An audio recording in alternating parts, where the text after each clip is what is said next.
ऐसी सोच हो, निम्न सोच, ऐसे में राज नहीं चल सकता और न कोई व्यवस्था चल सकती।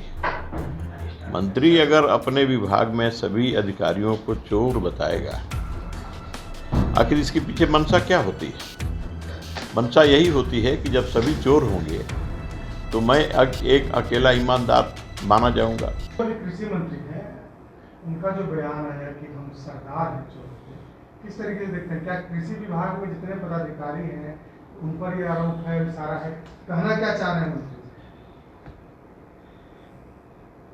देखिए, जिस प्रकार की अभी जो राज व्यवस्था जो खड़ी हुई है और जैसे लोग हैं, उन लोगों से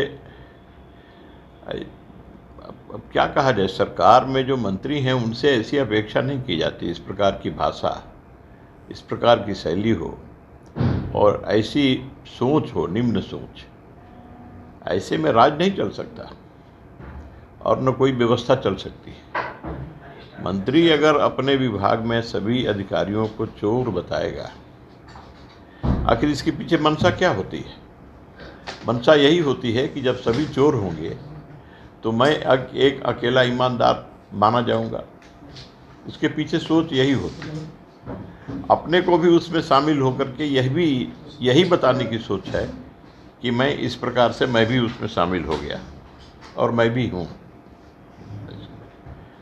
तो विभाग के सभी अधिकारी चोर हैं और मैं चोरों का सरदार हूँ।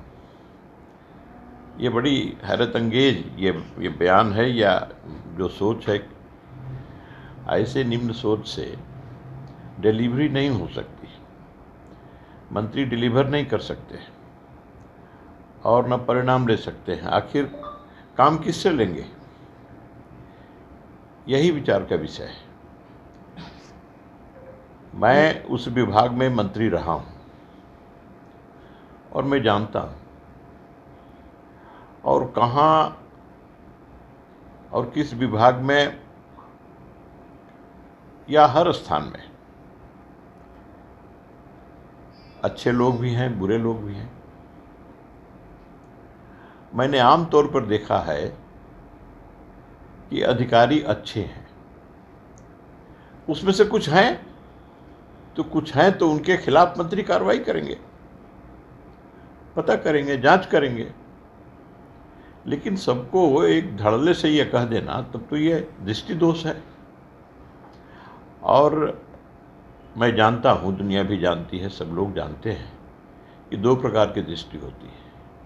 एक दृष्टि दुर्योधन की है और दूसरी दृष्टि धर्मराज युधिष्ठिर की है। दोनों ही दृष्टियों से संसार देखते आया है। दोनों अपने गुरु द्रोणाचार्य के आश्रम में थे, शिक्षा ग्रहण कर रहे थे। शिक्षा पूरी करने के बाद जब जाने लगे तो दोनों की परीक्षा हुई। दोनों को उनके गुरु द्रोण ने कहा कि सूर्योदय होते दोनों चले जाओ और जहाँ तक जा सकते हो, तीनों त्रिलोक, 14 भुवन, जहाँ भी जाओ। तो दुर्योधन, ऐसा करो तुम कि सूर्यास्त के पहले और तुमको कोई अच्छा आदमी दिखाई पड़े, सबसे अच्छा, उसको मेरे सामने उपस्थित करो। और धर्मराज युधिष्ठिर को कहा कि युधिष्ठिर, तुम भी सूर्योदय के साथ निकल जाओ और सूर्यास्त तक मेरे पास कोई सबसे बुरा आदमी को लाओ। दोनों सूर्यास्त के समय और सूर्योदय के समय निकल गए। सूर्यास्त के समय गुरु के पास आए तो गुरु ने पूछा कि दुर्योधन, लाओ, वो आदमी कहाँ है जो सबसे अच्छा मैंने कहा था लाने को? तो उसने कहा कि गुरुदेव, मुझे कोई अच्छा आदमी दिखाई नहीं पड़ा, सब बुरे ही बुरे थे। और यही बात जब धर्मराज युधिष्ठिर से पूछा कि युधिष्ठिर, तुमको मैंने जो काम दिया था, सबसे बुरा आदमी खोज के लाओ, तो युधिष्ठिर ने कहा, मैंने जहाँ भी देखा गुरुदेव, जिसको भी देखा उसमें कुछ अच्छाई ही नजर आई मुझे कोई सबसे बुरा नहीं दिखाई पड़ा। तो उन्होंने बताया, समझाया युधिष्ठिर को भी, युधिष्ठिर के सामने ही दुर्योधन को समझाया कि यही दृष्टि भेद है।